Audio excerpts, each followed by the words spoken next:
Ada yang bertanya, apakah zikir nafas itu bisa untuk mengobati orang sakit? Apakah zikir nafas itu bisa untuk kesaktian, kewibawaan, telepati, dan lain-lain? Ada pertanyaan-pertanyaan semacam itu. Jawabannya tegas, tidak bisa. Ya. Jadi zikir nafas itu bukan untuk itu semua. Kita berzikir nafas agar kita senantiasa sadar Allah dalam seluruh aktivitas kehidupan kita, selalu menyadari Allah yang sangat dekat, Allah yang selalu bersama kita. Maka kita akan merasakan satu kedamaian hidup, ketenangan hidup, ketenteraman hidup. Dan ini tidak berhenti hanya sampai di dunia ini. Kedamaian hidup, ketenteraman hidup, itu pun yang ngasih juga Allah. Jadi yang mengobati itu bukan zikir nafas, itu Allah. Yang berikan kelebihan-kelebihan itu bukan zikir nafas, itu Allah. Ya terserah-serah Allah. Ya. Kita mau diberi ini dan itu hadiah dari Allah. Kita mau dapat karomah atau tidak, itu hadiah dari Allah, ya, bukan dari zikir nafas. Zikir nafas itu adalah hanya satu perjalanan menuju Allah untuk mencapai tingkat kesadaran terhadap Allah Subhanahu wa Ta'ala. Tidak nyari apa-apa.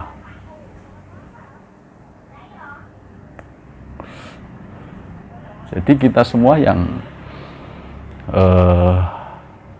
mengikuti metode sadar Allah melalui zikir nafas ini,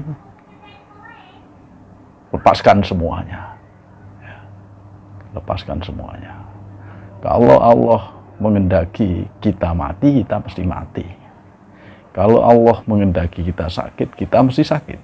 Ya. Jadi tidak ada yang bisa menghalangi kehendak Allah.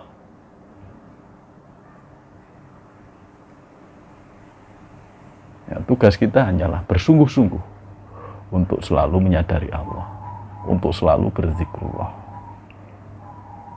Hanya itu, lain enggak. Jadi kalau kita mengalami setelah melakukan zikir nafas justru merasa bodoh, merasa nggak bisa apa-apa, merasa jadi orang yang biasa-biasa saja, nggak punya ilmu apa-apa, yaitu satu kewajaran, itu juga tidak salah, itu satu kebenaran. Perjalanan kita itu lurus Allah.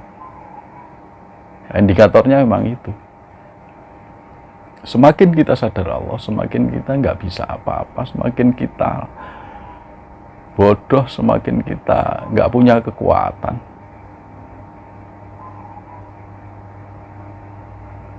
Semua kekuatan dari Allah, kekuatan kecerdasan, kekuatan pikiran, kekuatan keimanan, kekuatan fisik, itu semua dari Allah, bukan dari diri kita sendiri. Jadi yang dibutuhkan adalah mengaktifasi kesadaran kita terhadap Allah Subhanahu wa Ta'ala.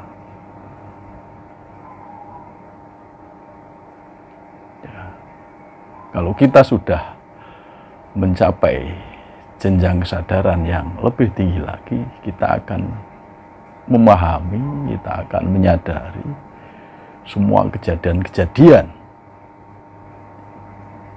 yang ada pada diri kita dan sekitar kita. Bagaimana kita harus bersikap, itu kita akan mengalami yang berbeda dengan ketika kita masih belum istiqomah dalam berzikir nafas. Jadi kalau kita berlatih zikir nafas, ya berlatih saja. Terus berlatih saja, nggak usah nyari apa-apa. Kalau nyari apa-apa malah nggak dapat apa-apa. Dan juga tidak usah merasa apa-apa. merasa fana, ya malah nggak fana. Merasa dekat Allah itu justru malah kenyataannya jauh dari Allah. Merasa paling tinggi sebenarnya paling rendah derajatnya. Jadi nggak usah merasa apa-apa. Paling bisa ini dan itu, sebenarnya justru nggak bisa ini dan itu. Jadi kita benar-benar kosong. Kosong dari kekuatan apapun. Kosong dari kemampuan apapun. Yang ada hanya Allah. Yang ada hanya kekuatan Allah. Karena itu dalam level ini maka kita harus terus berserah pada Allah. Ya, tidak ada keburukan apapun yang diberikan Allah pada hamba yang dicintainya.